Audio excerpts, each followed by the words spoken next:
Imaginez ceci. Sarah et Tom, un couple profondément amoureux, sont pris au piège d'un réseau de ressentiments inexprimés. Un anniversaire oublié, une remarque négligente, un appel manqué, des incidents apparemment insignifiants prennent des proportions monumentales en l'absence de communication ouverte. Sarah se réfugie dans un silence de pierre, sa douleur masquée par l'indifférence. Tom, confus et frustré, lui renvoie son silence, et un gouffre de non-dits se creuse entre eux. Ce scénario, bien que fictif, reflète une réalité courante dans de nombreuses relations. Nous avons tous connu le silence assourdissant après une dispute, la tension gênante après un désaccord non résolu. Nous nous convainquons qu'éviter la confrontation sauvera la relation, que certaines choses sont mieux dites sous silence. Mais le silence est-il vraiment d'or en amour?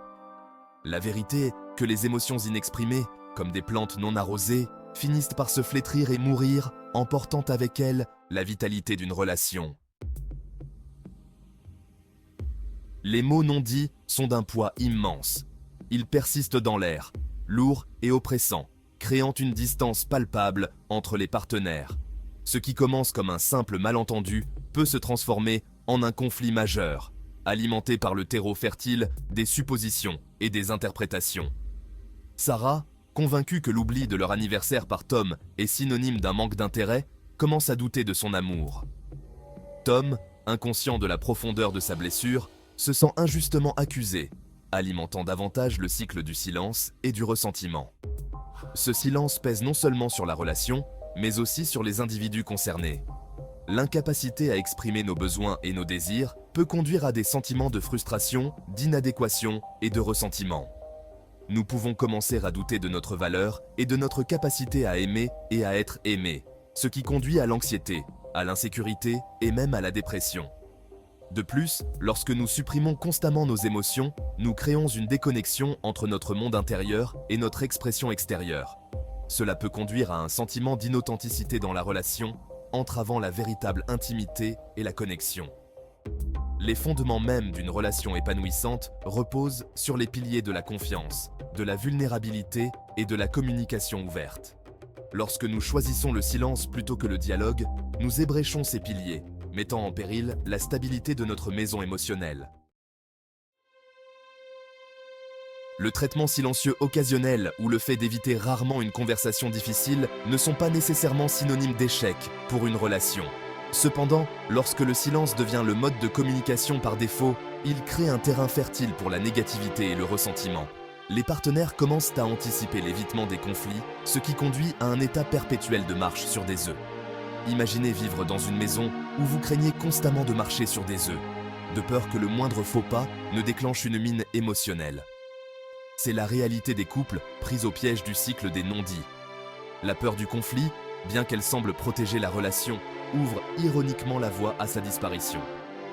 De plus, ce modèle de silence se répercute souvent sur d'autres aspects de la relation. Les partenaires peuvent commencer à se priver d'affection, à éviter les conversations intimes ou à chercher du soutien émotionnel ailleurs. La connexion autrefois vibrante, privée de la nourriture de la communication ouverte, s'estompe lentement pour devenir une pâle ombre d'elle-même. Les effets néfastes des émotions inexprimées ne sont pas de simples anecdotes, ils sont profondément ancrés dans notre biologie et notre psychologie. Le Dr Gottman, célèbre pour ses recherches sur la stabilité conjugale, souligne l'importance de la réactivité émotionnelle dans les relations. Ces études montrent que les couples qui pratiquent une communication constructive, notamment en exprimant leurs émotions positives et négatives, déclarent des niveaux de satisfaction et de longévité relationnelle plus élevés. Lorsque nous supprimons nos émotions, notre corps passe en mode combat ou fuite, libérant des hormones de stress telles que le cortisol et l'adrénaline. La suppression chronique des émotions peut conduire à un état de stress permanent, ce qui a un impact négatif sur notre bien-être physique et mental. En outre, les émotions inexprimées se manifestent souvent de manière indirecte, comme la passivité agressive, le ressentiment ou même des maux physiques. Le fait de supprimer nos émotions ne les fait pas disparaître, il ne fait que les enfoncer, où elles couvent et grandissent, attendant une occasion d'éclater.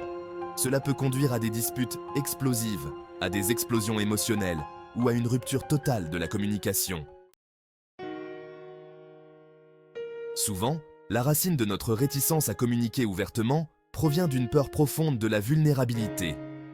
Nous craignons qu'exprimer nos vrais sentiments ne nous fasse paraître faibles, nécessiteux ou peu attrayants aux yeux de nos partenaires.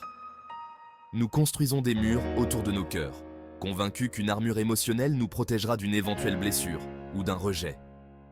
Cependant, cette peur de la vulnérabilité est une arme à double tranchant.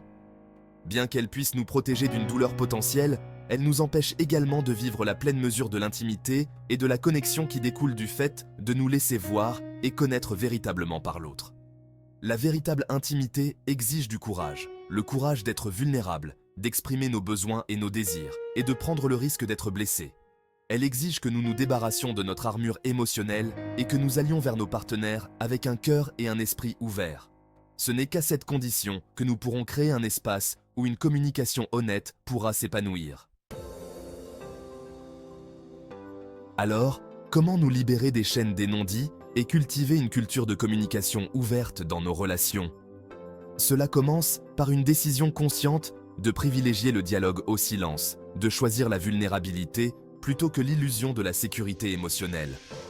La première étape consiste à reconnaître la présence de problèmes non résolus et à s'engager à les aborder. Cela peut impliquer d'engager des conversations difficiles, d'exprimer nos besoins et nos sentiments avec assurance et d'écouter activement le point de vue de notre partenaire. Il est essentiel d'aborder ces conversations avec empathie et compréhension. N'oubliez pas que l'objectif n'est pas de blâmer ou de critiquer, mais de favoriser une compréhension plus approfondie des points de vue de chacun et de travailler en collaboration à une résolution. La communication ouverte ne consiste pas seulement à exprimer nos pensées et nos sentiments. Il s'agit également d'écouter activement nos partenaires sans jugement ni interruption. Il s'agit de créer un espace sûr où les deux partenaires se sentent entendus, validés et respectés. Pratiquez l'écoute active en prêtant attention aux signaux verbaux et non verbaux de votre partenaire. Reformulez ce que vous entendez pour vous assurer que vous avez bien compris. Et posez des questions de clarification pour approfondir son point de vue. Évitez d'interrompre ou de formuler votre réponse pendant que votre partenaire s'exprime. Concentrez-vous plutôt sur l'écoute et la compréhension de son message. N'oubliez pas que la communication est une voie à double sens. Tout comme vous exprimez vos besoins et vos sentiments, laissez à votre partenaire l'espace nécessaire pour faire de même. Évitez de l'interrompre, de vous mettre sur la défensive ou de rejeter son point de vue. Efforcez-vous plutôt d'aborder la conversation avec un esprit ouvert et un désir sincère de comprendre. La communication ouverte est la pierre angulaire de l'intimité émotionnelle. Lorsque nous nous sentons en sécurité pour exprimer nos peurs, nos insécurités et nos désirs les plus profonds à nos partenaires, nous favorisons un niveau de confiance et de vulnérabilité qui renforce le lien qui nous unit. Efforcez-vous d'engager régulièrement des conversations à cœur ouvert avec votre partenaire. Partagez vos joies, vos peines, vos rêves et vos craintes. Créez un espace où la vulnérabilité n'est pas perçue comme une faiblesse, mais comme un acte de courage et un témoignage de la force de votre lien. N'oubliez pas que l'intimité émotionnelle n'est pas une destination, mais un voyage continu. Elle exige des efforts continus, de la patience et la volonté d'être vulnérables l'un envers l'autre. Dans la tapisserie de l'amour, le silence n'est pas toujours d'or. Parfois, c'est le rugissement assourdissant des mots non dits qui nous déchirent. Adopter le pouvoir de notre voix pour exprimer nos besoins, pour articuler nos désirs, pour communiquer nos craintes, est primordial pour construire des relations saines, épanouissantes et durables. Choisir de dire notre vérité, même lorsque c'est difficile, est un acte d'amour, un témoignage de la force de notre engagement et une étape essentielle pour favoriser une connexion plus profonde et plus significative avec nos partenaires. Alors, choisissons de parler avec amour, d'écouter avec empathie et de créer un espace où nos cœurs peuvent communiquer librement sans le fardeau des non-dits.